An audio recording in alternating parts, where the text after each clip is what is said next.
Hot और hard speech के नमूने कैसे हैं, इसको समझना चाहिए। अगर किसी सभा के अंदर कोई ये कहे कि बापू पर टिप्पणी करे तो लोग कहते हैं ये हेट हॉट और हार्ड स्पीच है। मुसलमान पर टिप्पणी करे तो ये हेट हॉट और हार्ड स्पीच है। परंतु अगर तौकीर रजा और ओवैसी कहे 15 से 25 मिनट पुलिस हटा लो, फिर हिंदू कैसे जिएगा, ये भी तो हेट हॉट और हार्ड स्पीच है। अगर कांग्रेस कहे कि सावरकर जो थे वो देशभक्त नहीं थे, तो ये भी तो हेट हॉट और हार्ड स्पीच है। कांग्रेस ने 60 साल से अधिक राज किया हिंदुस्तान पर, आरएसएस पर आरोप लगाते रहे बापू को मारा है, सिद्ध नहीं कर सके। यह भी तो उनकी झूठ भरी हेट हॉट और हार्ड स्पीच है।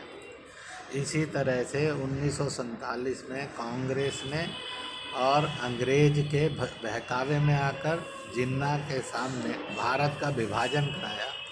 अगर और समाजवादी पार्टी कहती है जिन्ना देशभक्त है, स्वतंत्रता सेनानी है, तो ये बहादुर शाह जफ़र का, बेगम हजरत महल का, खुदा बख्श का, बोस खां का और अशफाक उल्ला का, इतना ही नहीं रानी झांसी, तात्या टोपे का, भगत सिंह, सुखदेव, राजगुरु का घोर अपमान है। बापू का, तिलक का, सुभाष का भी अपमान है।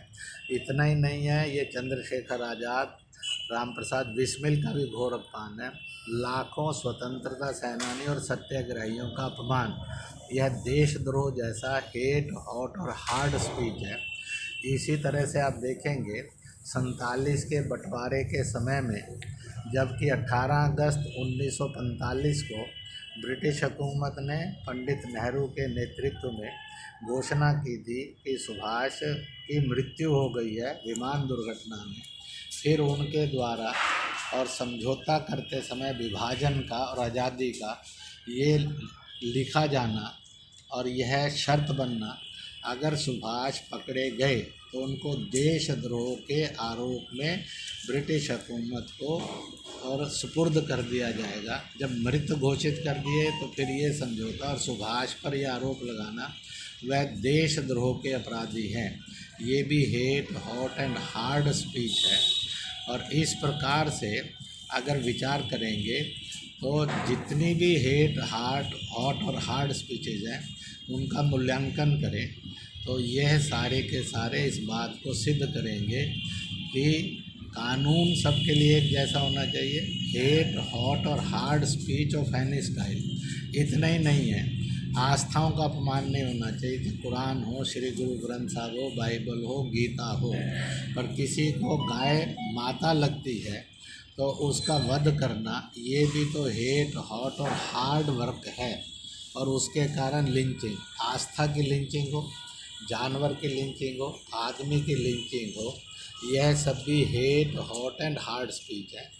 और प्रश्न यहाँ आकर खड़ा होता है, सन्यासी को तो जेल डाल दिया, पर तौकीर रजा क्यों नहीं जेल में डाले?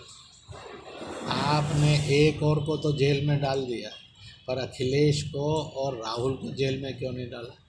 आपने एक को तो जेल में डाल दिया और बात कर दी हेट हॉट और हार्ड स्पीच।